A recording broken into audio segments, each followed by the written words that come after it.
तमाम वो लोग जो बेरोजगार हैं वो कॉकरोच की तरह हैं, लेकिन जो बेरोजगार कॉकरोच था उसको हिट कर गया ये, और वो मरा नहीं, अंधेरे से बाहर आ गया। और करते करते वो मुलायम सिंह यादव भी हो जाता है। फिर देश की सबसे कठिन पढ़ाई करने वाले ब्यूरोक्रेट्स उसके आगे टाई कोट पहन के खड़े होते हैं और उसके ऑर्डर का इंतजार करते हैं। ये है कॉकरोच। एक छोटे से आरटीआई एक्टिविस्ट ने पूरा मामला खोल दिया, महाराष्ट्र के मुख्यमंत्री को इस्तीफा देना पड़ गया। वो कॉकरोच है कि क्या ये कॉकरोच जनता पार्टी उस अरविंद केजरीवाल की आम आदमी पार्टी, जो कि अन्ना से हाईजैक करके बनाई अरविंद केजरीवाल ने, क्या वो गलतियां तो नहीं दोहराएगी? आज का मीडिया उसको कवरेज नहीं करेगा, उसके पास पर्ची आएगी कि ब्लैकआउट है तो ब्लैकआउट है। लेकिन मनोज राजन त्रिपाठी और वीरेश पांडे अगर किसी रामलीला में कॉकरोच इकट्ठा होते हैं तो बात बतंगड़ का शो वही करेंगे चल के हम लोग। देश का सिस्टम किसी को प्रधान तो बनाता है, लेकिन धर्मेंद्र प्रधान से सवाल नहीं पूछता। आगे आने वाले दिनों में एक दो सवाल उठेंगे, या इसको कहीं से फंडिंग है या कहीं से बैकिंग है। कॉकरोच जनता पार्टी अचानक बनी, वायरल हुई और मिलियंस में पहुंच गई। बड़े बड़े लोग इसकी बात कर रहे हैं, तो हम क्यों ना करें?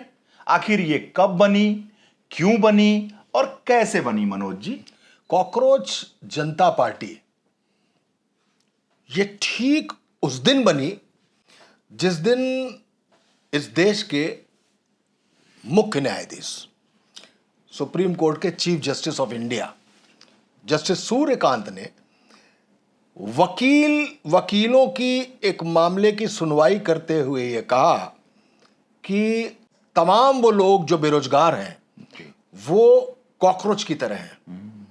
चाहे वो कभी आरटीआई एक्टिविस्ट बन जाते हैं, कभी वकील बन जाते हैं, कभी पत्रकार बन जाते हैं और कभी सोशल मीडिया में चले जाते हैं और फिर जाकर सिस्टम पर हमला करते हैं। उसी दिन ये कॉकरोच ट्रेंड हुआ और उन्होंने कॉकरोच जनता पार्टी बना दी। देखते देखते मिलियंस में लोग, चाहे इंस्टाग्राम हो, ट्विटर हैंडल हो, यूट्यूब हो, फेसबुक हो, वायरल हो गया मसला। बड़े बड़े लोगों ने उसको लिखना शुरू कर दिया, बड़े बड़े पॉडकास्टर्स ने उस पर बात करना शुरू कर दी, बड़े बड़े समाचार चैनलों ने, इवन अखबारों ने भी उसकी खबर छापना शुरू कर दी। ये मसला किसी को हिट कर जाने का है। एक हिट होता है जो कॉकरोच मारता है, लेकिन जो बेरोजगार कॉकरोच था उसको हिट कर गया ये, और वो मरा नहीं, अंधेरे से बाहर आ गया। कॉकरोच अंधेरे में रहता है, खामोश रहता है, चुप रहता है। 32 करोड़ साल पहले इस पृथ्वी पर कॉकरोच पैदा हुआ था। 24.5 करोड़ साल पहले डायनासोर आया, यानी कॉकरोच सीनियर था। 6.5 करोड़ साल पहले डायनासोर खत्म हो गया जब आप आसमान से आग बरसी, उल्का पिंड के दहकते टुकड़े धमाधम गिर रहे थे, डायनासोर खत्म हो गया, कॉकरोच जिंदा था। ये कॉकरोच, इसका जो बायोलॉजिकल नाम है ब्लैटाबोआ है। इसकी 4600 के आसपास प्रजातियां हैं पूरे विश्व में, 4600। लेकिन 40 प्रजातियां ऐसी हैं जो इंसान के साथ रहती हैं। एक तिलचट्टा भी है। तिलचट्टा, वही तिलचट्टा। उसको हमारी भारतीय भाषा में, खासकर उत्तर भारत में, उसको तिलचट्टा भी कहा जाता है। आगरा की तरफ निकल जाएंगे तो चीपा कहा जाता है। ये अंधेरे में रहता है।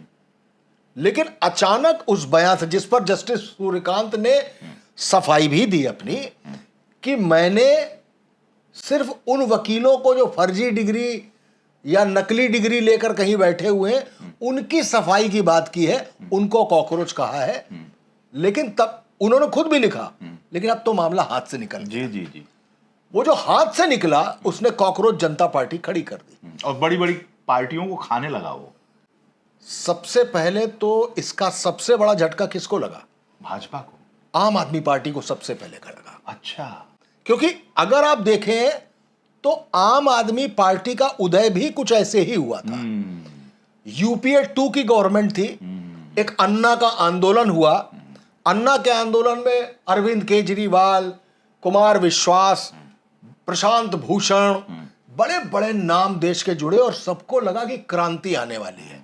ठीक ये वही वक्त है, बाबा रामदेव ने भी एक आंदोलन किया और कहा कि करेंसी सिर्फ 100 के नोट की होनी चाहिए तो ब्लैक मनी कम होगा।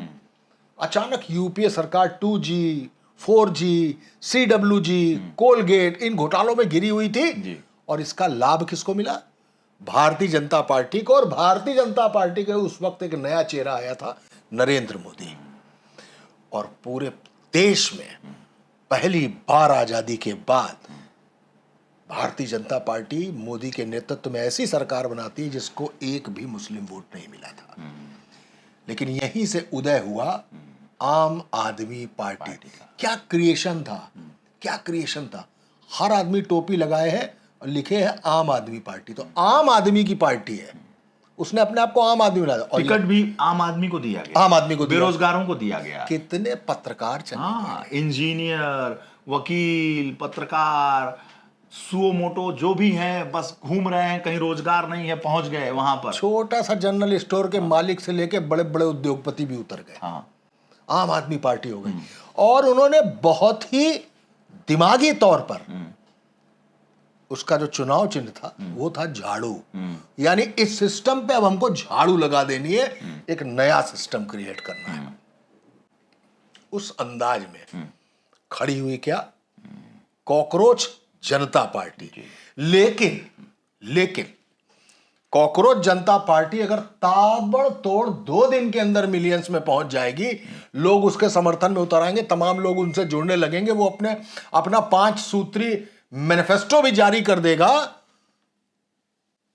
कि भाई किसी भी जज को रिटायरमेंट के बाद ना राज्यपाल बनाया जाएगा, ना किसी सभा का कुछ नहीं बनाया जाएगा। उन्होंने कहा कि भाई हम 20 साल तक बैन लगाएंगे इस बात पर कि कोई भी नेता, विधायक और सांसद अपनी पार्टी 20 साल तक बदल नहीं सकता। ऐसे 5 पॉइंट एजेंडा उन्होंने बनाया जिसने लोगों को अचानक हिलाया अंदर से। यानी आप समझिए कि जस्टिस सूर्यकांत के मुंह से कॉकरोच शब्द निकलना अपने आप में कितने अंदर दबी हुई वो चीज थी। आप गौर करिएगा, जैसे ही आप किचन की लाइट बंद करेंगे, कर कर कर कर कर कर कर आवाज आने लगती, कॉकरोच आ जाता है। कभी सफाई करते वक्त देखिएगा, जब आपका मेन होल जाम हो जाए, वो जब ढक्कन खुलता है तो अंदर से कॉकरोच भागता है, अंधकार में रहता है। आपको मालूम है, जहां जहां न्यूक्लियर टेस्ट हुए हैं, जिस जापान में हिरोशिमा और नागासाकी में जहां परमाणु बम गिरे, जिसको फैटमैन कहते थे उस बम, वहां भी कॉकरोच नहीं मरा। अब मैं इसको नाम देता हूं कीड़े का। हर आदमी के अंदर एक कीड़ा है। आपके अंदर पत्रकारिता का कीड़ा है, मेरे अंदर राइटर का कीड़ा है, पत्रकारिता का भी है, गायक का भी है। ये सब कीड़े हैं। गायकी वाले मर गए, पत्रकारिता वाले मैंने खुद ही मार दिए, अब बची लेखनी, तो लिख रहा हूं, वो कीड़े अभी जिंदा है। ये कीड़ा है। तो कॉकरोच को आप कॉकरोच मत समझिए। कॉकरोच वो कीड़ा है जो चाहता है कि कुछ हो।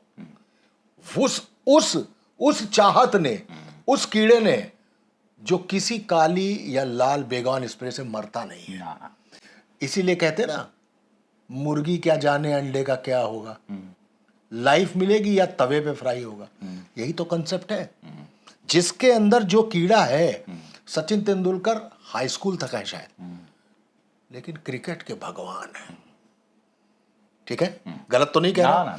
आमिर खान, सलमान खान, ये सब पढ़ाई में नीचे। अरे वो आपके लता जी, रणबीर कपूर जो राम बनकर आ रहे हैं, रामायण में राम बन के आ रहे हैं, ये सब पढ़ाई में पीछे थे। कहते नहीं है, बैक बेंचर्स जो होते हैं ना, जैसे जो फ्रंट बेंचर होते हैं, वो टीचर और ब्लैक बोर्ड को देख रहे होते हैं, लेकिन जब बैक बेंचर जाता है आदमी, ये विजन खुलता है उसका। मैं ये नहीं कह रहा कि पढ़ाई करना सबसे अच्छी बात है। जिन लोगों ने इस देश की कठिन परीक्षा पास की है, ब्यूरोक्रेट बने हैं, जो लोग अब्दुल कलाम की तरह बने हैं, जो साइंटिस्ट रहे, भाभा की तरह लोग बने पढ़े लिखे, वो सब कुछ सर आंखों पर है। लेकिन इसका मतलब ये नहीं है कि ना पढ़ने वाला व्यक्ति नेता नहीं बन सकता। वो नेता भी बन जाता है और देश भी चलाता है। जो सब पढ़ा लिखा ज्ञानी हो, ये भी तय नहीं है। ये भी हाँ बिल्कुल, बिल्कुल, कहां ओरेटर मिलते हैं आपको बहुत पढ़े लिखे। लेकिन ये नेता एक और कॉकरोच है नेता, जिसका पढ़ने में अगर मन नहीं लग रहा है तो वो छोटे सी नेतागिरी शुरुआत करता है। और कॉलेज में चूंकि लिंग 2 ने खत्म कर दिया था कॉलेज का चुनाव, उसकी नेतागिरी जिंदाबाद मुर्दाबाद यहां से शुरू होती है और करते करते वो मुलायम सिंह यादव भी हो जाता है, नेता बन जाता है। फिर देश की सबसे कठिन पढ़ाई करने वाले ब्यूरोक्रेट्स उसके आगे टाई कोट पहन के खड़े होते हैं और उसके ऑर्डर का इंतजार करते हैं। ये है कॉकरोच। आरटीआई एक्टिविस्ट कैसे कॉकरोच हो सकता है? आरटीआई एक्टिविस्ट नहीं होता तो इस देश में 2G घोटाला नहीं खुलता। आरटीआई एक्टिविस्ट नहीं होता तो कारगिल के जो शहीद थे उनकी बेवाओं के लिए 6 माला का आदर्श सोसाइटी बन रही थी बॉम्बे में। भाई लोगों ने, पढ़े लिखे अफसरों ने मिली भगत करके उसको 31 माले तक पहुंचा दिया। एक छोटे से आरटीआई एक्टिविस्ट ने पूरा मामला खोल दिया। महाराष्ट्र के मुख्यमंत्री को इस्तीफा देना पड़ गया। वो कॉकरोच है। इस कॉकरोच पर 350 से ज्यादा हमले हो चुके हैं। 51 आरटीआई एक्टिविस्ट देश में मारे जा चुके हैं, जिन्होंने घोटाले खोले, जिन्होंने खनन माफियाओं के खिलाफ बोला, जिन्होंने कोऑपरेटिव स्कैम खोला, वो सब मारे गए और 5 ने तो आत्महत्या भी कर ली दबाव में। तो ये है सर वो कॉकरोच। इन सारे कॉकरोच और बेरोजगारी का तो कहना क्या। नीट की परीक्षा का पेपर बार बार लीक हो रहा है। हम लीकेज कहां बंद करते हैं? हम लीकेज बंद करते हैं, ये छोटा सा बंद कर दो, वो छोटा सा बंद कर दो। अरे जिस पानी की टंकी से, जिस बरसात के पानी में नाली जाम है और पूरी छत सील के गिरने की हालत में हो गई है, उसको पकड़िए जाके। 5-7 लोग पकड़े गए, कोई कोचिंग चला रहा है, कोई कुछ चला रहा है। 5 लाख से 50 लाख रुपए का नीट का पेपर बिका है। आप सोच सकते हैं, एक कमजोर बच्चे को डॉक्टर बनाने के लिए माँ बाप 50 लाख रुपए खर्च करने को तैयार है। क्यों? हमारे बेटे के नाम के आगे डॉक्टर मिल लिख जाए। वो पास होकर डॉक्टर नहीं बन सकता, वो पैसे से डॉक्टर जब बनेगा तो क्या खाक इलाज करेगा आपका। लेकिन इस देश का सिस्टम किसी को प्रधान तो बनाता है, लेकिन धर्मेंद्र प्रधान से सवाल नहीं पूछता, जबकि सबसे बड़े जिम्मेदार वो खुद है। कहते हम इस मामले की जांच कराएंगे, सख्त कार्रवाई करेंगे। अरे जांच आप नहीं कराओगे, कौन कराएगा? सख्त कार्रवाई आप नहीं कराओगे तो कौन कराएगा? कराना पड़ेगा, जिम्मेदार हो आप। क्या इरादा है धर्मेंद्र प्रधान के बारे में? कोई बोलेगा? ये कॉकरोच उठ के खड़े हो गए। उन कॉकरोचों में से किसी एक कॉकरोच ने कॉकरोच जनता पार्टी बना दी। अब आपकी बात से शुरुआत करता हूं कि भारतीय जनता पार्टी के लिए भी खतरे में साबित हो। सबसे पहला काम जानते हैं क्या हुआ है? अभी कुछ देर पहले उसका ट्विटर हैंडल ब्लॉक कर दिया गया। एक कॉकरोच के मुंह पर टेप लगाने की व्यवस्था फिर शुरू हो गई है। बात नहीं करें। जेनजी का मामला है। जेनजी का मामला है। उठ खड़े हुए बड़ी बड़ी पार्टियों को पीछे कर दिया उन लोगों ने। कल को किसको अखरने लगेगा आपको पता है? कल को आप किस अरविंद केजरीवाल को जानते थे? नहीं जानते। आरटीआई एक्टिविस्ट नहीं जानते थे। मैंने बहुत तब मैं हिंदुस्तान टाइम्स में हुआ करता था कानपुर में, पहली बार दुबले पतले से एक कमीज, ढीली सी पैंट, ऊपर से खुली कमीज पहने कुमार विश्वास को देखा था। लेकिन आम आदमी पार्टी ने कितनों को खास आदमी बना दिया। शीश महल और न जाने क्या क्या निकलने लगा, वो तो बात की बात है। तो वैसे ही कल को इनमें से कौन उभर कर क्या बन जाएगा और कौन किसको ग्रैब कर लेगा, ये भी बहुत बड़ी। 6 महीने के अंदर आम आदमी पार्टी सत्ता में आई थी बनने के बाद। मुझे लगता है वीरेश भाई, अगर आप इसको सिर्फ सत्ता में आना कहेंगे तो बहुत छोटी सी बात होगी। मुझे बता दीजिए कि विपक्षी पार्टी कितनी थी वहां पे? भाजपा थी, कांग्रेस थी। कितने थे? 2 या 3 लोग थे विपक्ष में। 3 लोग दोबारा फिर वही सत्ता में आती है, फिर एक बार कम। यही आंकड़ा। पार्टी फैलती है, उत्तर प्रदेश में दांव लगाती है, लेकिन कुमार विश्वास चुनाव हारते हैं। स्मृति ईरानी के खिलाफ लड़े थे, राहुल गांधी, स्मृति ईरानी, हाँ, उनके खिलाफ लड़े थे, हार जाते हैं चुनाव। यहाँ पे कार्डर उनका मजबूत नहीं हो पाया, वो पंजाब गए, गोवा गए, गुजरात गए। गुजरात में उन्होंने ठीक ठाक ऐसा किया, गोवा में थोड़ा और ज्यादा किया, लेकिन हुंकारते हुए पंजाब में जो बोले सोनियाल सत श्री अकाल कहते हुए सरकार बना ली, और आज वहां के 6 सांसद तोड़ लिए गए, टूट गए, चले गए। होगा जो मसला होगा, उसकी पॉलिटिकल बहस में हम नहीं जाते, लेकिन ये सब कॉकरोच थे, ये सब कॉकरोच उखड़ कर सामने आए।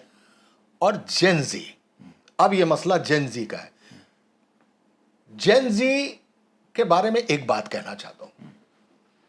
मैंने देखा है देश के तमाम नेता जो इस समय सत्ता में नहीं है, यानी मान के चलिए एंटी बीजेपी है, और बहुत सारे ट्विटर हैंडलर्स को देखा है, बहुत सारे इन्फ्लुएंसर्स को देखा है, जैसे नेपाल में जब जेनजी ने सड़क पर उतरकर ओली से लेकर ना जाने किसकी किसकी क्या क्या हालत कर दी, उन लोगों ने ट्वीट करके लिखा कि भारत वालों सावधान हो जाओ।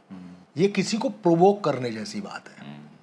हमारा देश ऐसे किसी आंदोलन को होने ही नहीं देगा, और हम और वीरेश भाई और रेड इंक हर जेनजी से ये कहना चाहता है कि आप उस रास्ते से आइए जो संवैधानिक है। सड़क पर उतरकर उथल पुथल करना श्रीलंका ने देख लिया, बांग्लादेश ने देख लिया, और नेपाल ने भी देख लिया, बर्बाद कर दिया देश को। गलत गलत। मैं यहां पे बैठ के वीरेश पांडे और मनोज राजेंद्र त्रिपाठी किसी भाजपा समर्थक की बात नहीं कर रहे हैं, लेकिन बात स्पष्ट है, ईंट पत्थर आग और माचिस से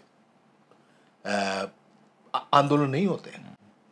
हमें अपनी आवाज उठानी है। हां, उसकी आवाज ट्विटर ब्लॉक करके बंद नहीं करनी चाहिए थी।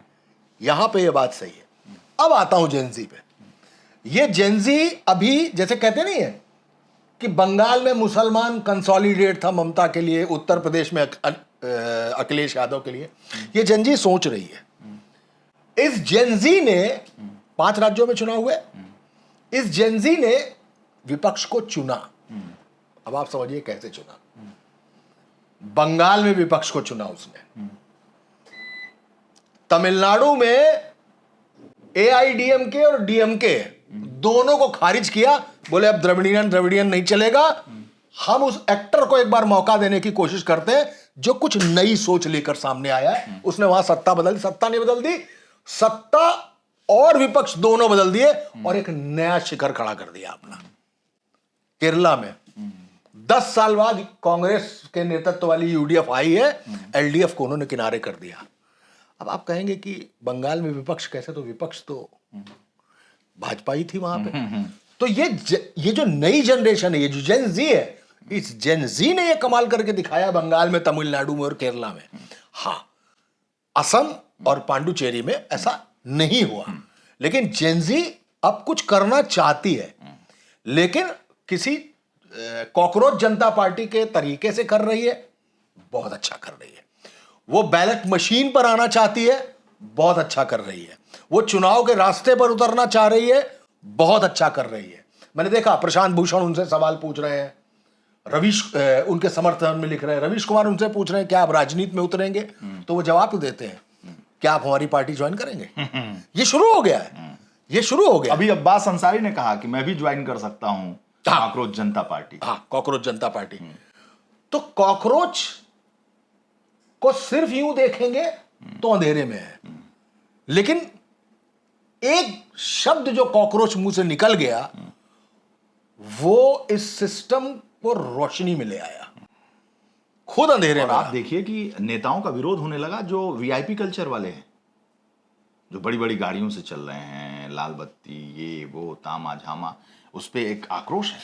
मुझे बताइए वीरेश भाई, मैं आपसे पूछना चाहता हूं, आपने तो अन्ना आंदोलन देखा है, क्या देखा था उस वक्त आपने? मैं यही देखा था कि युवा, हम लोगों ने तो कवर किया। हाँ, वही पूछ रहा हूं, इसीलिए और अन्ना आंदोलन को युवा सड़कों पर आ रहे हैं। हम लोग ऑफिस में, न्यूज चैनल्स में शाम में बड़े बड़े एडिटर अपनी शिफ्ट खत्म हो रही है तो भी जाके देख रहे हैं जंतर मंतर पे चल क्या रहा है, जरा नयापन क्या है, मनमोहन सिंह और आडवाणी जी से इतर क्या है। एक नया अन्ना बैठे हैं संत के रूप में, फिर अरविंद केजरीवाल, योगेंद्र यादव, प्रशांत भूषण और किरण बेदी, ये जो फेस हैं, एक ब्यूरोक्रेसी का फेस। क्या बात है, क्या नजारा था। आप बड़े खुशनसीब है कि आपने पूरा नजारा देखा था। मैं तो आपको बताऊं कि उस पहली प्रेस कॉन्फ्रेंस का गवाह हूं। मैं प्रेस क्लब ऑफ इंडिया से गुजर रहा था और जब मैं गुजरा तो देखा कि सारे चैनलों की ओवी वैन लगी हुई है। मैं गुजर रहा था तो मुझे समझ में नहीं आया कि आखिर इतनी ओवी वैन क्यों लगी है। फिर मैं अपनी गाड़ी से उतर गया और पूछा कि आखिर क्या है। बोले आज अन्ना महाराष्ट्र से आए हैं और उनकी पहली प्रेस कॉन्फ्रेंस है। आप सोचिए, पहली प्रेस कॉन्फ्रेंस थी अन्ना आंदोलन की शुरुआत जिस जड़ की, मैं तो आज भी उस बात का जिक्र करता हूं। जब मैं प्रेस क्लब ऑफ इंडिया से गुजर रहा था, शास्त्री भवन पे जाके गाड़ी रोक दिया मैंने और मैं उतर के फिर अंदर गया। मैंने देखा कि सारे लगभग कई चैनलों के, बड़े बड़े चैनलों के ओवी वैन लगे थे। उस जमाने में टीवी था नहीं। तो मैं फिर ऑफिस फोन किया, मैंने कहा कि यहाँ तो बड़े बड़े चैनलों के लग गए ओवी वैन। और हमने अपने इनपुट एडिटर से पूछा तो उन्होंने कहा कि अपनी ओवी कहाँ है। मैंने कहा विजय चौक पर खड़ी है। तो बोली फालतू खड़ी है, लगवा दो, वहां से आधा किलोमीटर का रास्ता है। तो मैंने कहा ठीक है। अब मैं उतर गया और अन्ना आंदोलन की पहली प्रेस कॉन्फ्रेंस थी जिसमें महाराष्ट्र से चल के अन्ना जी आए थे। और उस मंच पर अरविंद केजरीवाल, मनीष सिसोदिया, उस मंच पर प्रशांत भूषण, उस मंच पर योगेंद्र यादव, किरण बेदी, ये लोग बैठे थे। अभी ये कोई फेस नहीं बने थे, वो पहली प्रेस कॉन्फ्रेंस ही थी अन्ना आंदोलन की। तो मैं भी अपना ओवी वैन लगाकर और वहां खड़ा हो गया रिपोर्ट करने के लिए और देखा कि अन्ना आए, एक धोती कुर्ता पहने, रामलीला पार्क, रामलीला नहीं, प्रेस कॉन्फ्रेंस, पहली प्रेस कॉन्फ्रेंस, अन्ना आंदोलन के नींव की पहले पत्थर की मैं बात कर रहा हूं। गवाह हैं आप उसके, पहले पत्थर की बात कर रहा हूं, गवाह हूं कि मतलब किसी को पता ही नहीं। ऑफिसेज को हमारे इंडिया टीवी, मैं इंडिया टीवी में था उस वक्त, कोई छोटा चैनल नहीं था, बड़ा चैनल था, लोड ही नहीं था कि ये कौन सा, ठीक है अन्ना आएंगे बोलेंगे, जिसको लगाना था ओवी वैन लगा दिया। हमारे यहाँ लगा नहीं। तो मेरे इनपुट एडिटर होते थे रविकांत मित्तल जी। तो रविकांत मित्तल जी को मैंने फोन किया, अब मैं नाम भी बता रहा हूँ कि सर ये तो कई चैनलों के, आज तक के, जी न्यूज के ओवी वैन लगे हैं और यहाँ कुछ हलचल है, अन्ना की प्रेस कॉन्फ्रेंस है। तो बोले कि अपनी ओवी वैन कहाँ है। मैंने कहा कि विजय चौक पे। बोले लगवा लो, तुम भी देख लो। बहुत अनमने ढंग से मैंने स्वतः संज्ञान लेते हुए कि भाई देखा जाए कि हम भी कर लें। तो उस आंदोलन के पहले प्रेस कॉन्फ्रेंस की बात कर रहा हूं और वो प्रेस कॉन्फ्रेंस होती है, मैं वहां मौजूद रहता हूं। अपने कई सूत्री कार्यक्रम को अन्ना बताते हैं, हम लोग प्रेस रिलीज लेते हैं, लिखवाते हैं, चैनल पे इतना सा चल गया, स्निपेट्स में चल गया, वो भी लगी थी, लाइव कटा भी नहीं कटा। लेकिन आप देखिए, जब हम बात कर रहे हैं तो कहाँ आम आदमी पार्टी, कहाँ अन्ना, कहाँ अरविंद केजरीवाल, कहाँ मनीष सिसोदिया।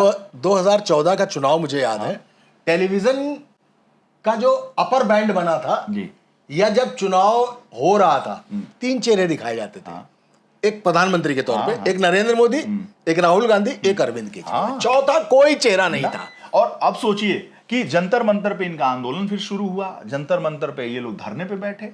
अब चैनल्स में जितने संपादक खाली हो रहे हैं, 9 बजे 10 बजे, वो सब जा रहे हैं अपनी गाड़ियों से ऐसे चलाते हुए, जाके देख रहे हैं चाय चल रही है, चाय चल रही हो। जंतर मंतर पे वहाँ बढ़िया खाना होना भी मिलता है, ठीक वहाँ पे तो बढ़िया उसका आज भी मतलब पत्रकारों के लिए एक गढ़ है खाने के लिए, वो सस्ता, सुलभ और अच्छा मिलता है वहाँ पे। तो सब वहाँ खा रहे हैं, भाषण सुन रहे हैं। एक पिकनिक स्पॉट था और तमाम युवा लड़के लड़कियां सब आ रहे हैं, देख रहे हैं कि ये कुछ नया हो रहा है देश में। एक्चुअली उससे पहले हुआ क्या, निर्भया वाला कांड हो चुका था। निर्भया के कांड को लेकर नया युवा जो था उस वक्त का, उद्वेलित, वो इतना उद्वेलित था कि याद करिए वो राष्ट्रपति भवन की तरफ बढ़ गया था। यानी युवा उस समय एक नई हवा लेना चाहता था, एक नई ऑक्सीजन चाह रहा था। और किसी को समझ में नहीं आया कि दिल्ली के उस इलाके में जो निर्भया कांड को लेकर लोग इकट्ठा हो रहे थे, असल में वो कहीं ना कहीं कुकुंदू में, तो मोहनलालगंज में, तो रूरा में, ये सारे लोग धीमे से निकल पड़े और अन्ना आंदोलन एक ड्राइव बन गया। ठीक है, तो बात उसी कॉकरोच की हो रही है। बिल्कुल उसी। मैं आज आपसे एक बात कहना चाहता हूं। मुझे याद है मनीष तिवारी का वो बयान, जब उन्होंने कहा कि ये अन्ना सर से पांव तक आकंठ भ्रष्टाचार में डूबे। ओफो, जिस दिन उन्होंने ये बात कही और कपिल सिब्बल के बयान आना शुरू हुए, बस आप समझ लीजिए कि ये जितना कॉकरोच था, ये कॉकरोच अपने अपने जगहों से निकलकर रामलीला पार्क की रोशनी में आ गया। लेकिन एक बात आपको बताऊं, चाहे रवीश कुमार हो, डॉक्टर प्रणव हो, पुण्य प्रसून वाजपेयी हो, अजीत अंजुम, विनोद कापड़ी, आशुतोष जी ने तो ज्वाइन ही कर ली थी, ये सारे जितने भी पत्रकार थे, उस समय के सिरमौर, उस समय के एडिटर्स, ये सारे पत्रकार, पूरा का पूरा मीडिया अन्ना आंदोलन को स्पेशल कवरेज दे रहा था। पुण्य प्रसून वाजपेयी तो अरविंद केजरीवाल के साथ बगल में वो रेल भवन पे सोते हुए मिल गए थे, ज्ञान देते हुए मिल गए थे। वो बाद में वो पिक्चर पकड़ ली गई, बड़ा विवाद हुआ था। ठीक है, और सब सोचते थे कि अब नई पार्टी आई है, अब यहाँ सांसद बन जाएंगे हम। यानी ये मीडिया जो था, ये मीडिया इस नई लीग को हम इनको कह सकते हैं कि एक ऐसे भगत सिंह पैदा हो रहे थे जो अहिंसात्मक, गांधी के अहिंसात्मक रास्ते पर चल पड़े थे। तो मैं तो आपकी इसी बात से मैं कह रहा हूं कि जिस तरीके से प्रेस क्लब ऑफ इंडिया में वो पहली प्रेस कॉन्फ्रेंस हुई थी, जिसको मेरा चैनल, मैं, मेरा एडिटर बहुत हल्के अंदाज में ले रहा था, लेकिन वो अन्ना आंदोलन के तौर पर खड़ी हुई। एक आम आदमी पार्टी ने 6 महीने में पार्टी खड़ी करके सरकार बना ली। इसी तरीके से ये जो कॉकरोच जनता पार्टी है, बस जिसको हल्के में लोग ले सकते हैं, ले रहे होंगे, कहां ले रहे हैं, मिलियंस में जा रहा है, कहीं अलार्मिंग तो नहीं है? अब आपसे एक बात, बस वो जो बात मैं आपसे बता रहा था, सारे पत्रकार, उन सब के संपादकों के नाम मैंने बता दिया आपको, हो सकता है कुछ छूट गए हो। उन लोगों ने इसकी जबरदस्त कवरेज की। आज का मीडिया नहीं करेगा, आज का मीडिया नहीं करेगा। अगर आम आदमी पार्टी से कुछ हटकर ये कॉकरोच जनता पार्टी आ रही है, तो आज का मीडिया उसको कवरेज नहीं करेगा। उसके पास पर्ची आएगी कि ब्लैकआउट है तो ब्लैकआउट है, इसको हवा नहीं दी जाएगी। लेकिन मनोज राजन त्रिपाठी और वीरेश पांडे अगर किसी रामलीला में कॉकरोच इकट्ठा होते हैं, तो बात बतंगड़ का शो वही करेंगे चल के हम लोग उसको कवरेज देंगे। देखे तो है क्या, देखे तो है क्या, क्योंकि वो बात अपनी अभी संवैधानिक तरीके से कर रहे हैं। और फिर एक बार, जेनजी इस देश की उम्मीद है, हाथ में कलम, हाथ में संविधान लेकर संवैधानिक तरीके से इसको आगे बढ़ेगी, और तब होगा। लेकिन इस बार आपको लगता है मीडिया देगी कवरेज? मैं कह रहा हूं नहीं देगी। भाई हम और आप दे तो रहे हैं, हम भी तो मीडिया हैं। ये आपने 100% की बात कह दी। इसने इतनी बड़ी आशावान बात कही आपने कि मीडिया सिर्फ वो लीनियर न्यूज चैनल नहीं है, मीडिया सिर्फ वो अखबार नहीं है जो अब तक अपनी सत्ता चला रहे थे। मीडिया हम और आप भी हैं, और आज हम उनको कवरेज दे रहे हैं। तो हम भी तो 26 साल फेस हैं, ठीक बात इस है, इंडस्ट्री के। बिल्कुल 30-35 साल के आप पुराने फेस हैं। बिल्कुल, देश जानता है, प्रदेश जानता है, सब जानते हैं कि हम लोग खांटी पत्रकार हैं। कोई इसमें कोई कहने की बात है क्या? हम लोग बात तो कर ही रहे हैं ना कॉकरोच जनता पार्टी, कहीं से सर्टिफिकेट थोड़ी लेना है हम लोगों को। बिल्कुल। एक सवाल का जवाब ये मैं आपसे चाहूंगा जी। जिस तरीके से आम आदमी पार्टी बढ़ी, जैसे अगर आपको याद हो, असम गण परिषद भी बनी थी जी, लेकिन अब कहां है, कोई नाम लेवा नहीं है। असम आजाद भी हुआ, सब कुछ हो गया, सारी चीजें हो गई, अब कहां है पता नहीं। क्या आपको लगता है कि जिस तरीके से आम आदमी पार्टी टूटी, बिखरी, बहुत सारे लोग निकल गए, चले गए, और उसके बाद बहुत सारे भ्रष्टाचार के आरोप आए, इसमें कोई दो राय नहीं, आप तो मौके पे थे। अरविंद केजरीवाल ने कहा था, न गाड़ी लेंगे, न सुरक्षा लेंगे, न बंगला लेंगे, लेकिन गाड़ियां भी ली, सुरक्षा भी ली, ये सब कुछ अपने आंखों के सामने देखा, सब 7 स्टार हो गया, सब अपने आंखों के सामने देखा। क्या आपको लगता है कि ये मफलर भी देखा, वो खांसते हुए भी देखा, वो वैगनार भी देखा, उस वैगनार में बैठ के इंटरव्यू भी किया, उस महाराष्ट्र सदन में जिसमें अन्ना रुकते थे, आज भी मेरे आंखों के सामने वो विजुअल, वो दृश्य सामने है। प्रणब मुखर्जी नेतृत्व करते थे यूपीए में, आफ्टर मनमोहन सिंह उनका सबसे बड़ा कद था। प्रणब मुखर्जी के दरवाजे उनके साउथ ब्लॉक में जाकर मनीष सिसोदिया, अरविंद केजरीवाल, प्रशांत भूषण, किरण बेदी, योगेंद्र यादव को मिलते हुए अपनी आंखों से कवरेज किया है। आंखों के सामने ही इन सब चीजें हैं, और आज भी स्मृतियां, आंखें बंद होती हैं, वो सारी चीजें दिख जाती हैं। मैं तो अरविंद केजरीवाल के मुख्यमंत्री बनने के बाद, जो वो टूटही सरकार में मुख्यमंत्री बने थे, पहली बार मुख्यमंत्री बने थे, अपनी वैगनार से वो तेजी से आईटीओ के पास सीएजी है, कैग जिसकी बात हम करते हैं, उसका ऑफिस है। बिना टोपी के रहते नहीं। अरे सीएजी ऑफिस में धड़धड़ाते हुए चले हम लोग, सीढ़ी से भागते हुए, लिफ्ट में दबाते हुए पहुंचे। सीएजी क्या मैं ये बदल दूंगा, मैं वो बदल दूंगा, सब बदलते हैं और खुद के बदलते हुए रूप रंग को देखा। इसलिए कॉकरोच जनता पार्टी जो है ये गंभीरता से लेने वाला विषय है। लेकिन ये देखना पड़ेगा कि क्या ये कॉकरोच जनता पार्टी उस अरविंद केजरीवाल की आम आदमी पार्टी, जो कि अन्ना से हाईजैक करके बनाई अरविंद केजरीवाल ने, क्या वो गलतियां तो नहीं दोहराएगी? क्या वो झूठे वादे तो नहीं करेगी? लेकिन एक चीज और देखनी पड़ेगी कि क्या देश में पॉलिटिकल वैक्यूम आ गया है? क्या उस वक्त एक वैक्यूम था बहुत बड़ा। कांग्रेस को लोग 2009 में हटाना चाहते थे, लेकिन ग्लोबल लेवल पर मंदी आ गई थी, स्लो डाउन आ गया था, और देश में एक विश्वास जागा था कि प्राइम मिनिस्टर नहीं, द इकोनॉमिस्ट मनमोहन सिंह इस देश को बचा लेगा, और दोबारा फिर आ गई। मनरेगा का भी बहुत बड़ा यस, 2009 में 2000 में फिर आ गई सरकार 2009 में, और सरकार 2014 तक चली। फिर एक पॉलिटिकल वैक्यूम आया कि न यार बहुत घपले घोटाले हो गए, सरकार बदलनी होगी, विकल्प नहीं था कोई। उस आंदोलन के वैक्यूम को बीजेपी का आधार मिला और बीजेपी उसमें फ्लोरिश कर गई। अब मुझे एक चीज बताइए, जिस तरीके से इंडिया गठबंधन बिखरा पड़ा है, ममता बनर्जी अलग है, राहुल गांधी अलग, सब बिखरा पड़ा है, क्या लोगों को बीजेपी के खिलाफ पॉलिटिकल वैक्यूम दिखाई दे रहा है? और क्या जब विकल्प नहीं होता है तो जनता खुद अपना एक विकल्प तैयार करती है? क्या उस विकल्प के तौर पर देख रहे हैं आप इसको? मनोज जी, मुझे तो लग रहा है ऐसा, क्योंकि इंडिया गठबंधन जो है जिस तरीके से फ्लॉप हुआ, आपस में लड़ रहे हैं राहुल गांधी, ममता बनर्जी, कोई कहीं, वो अब लग रहा है कि विपक्ष से होप, उम्मीद खत्म हो गई है। और ये जो राहुल गांधी ने भी हालिया तौर पे गद्दार कह दिया है, कभी कहते हैं चौकीदार चोर है, कभी कहते हैं अमित शाह और नरेंद्र मोदी गद्दार हैं, और कभी कहते हैं कि चोरी की सरकार है, ये वोट चोरी करके बनाई गई।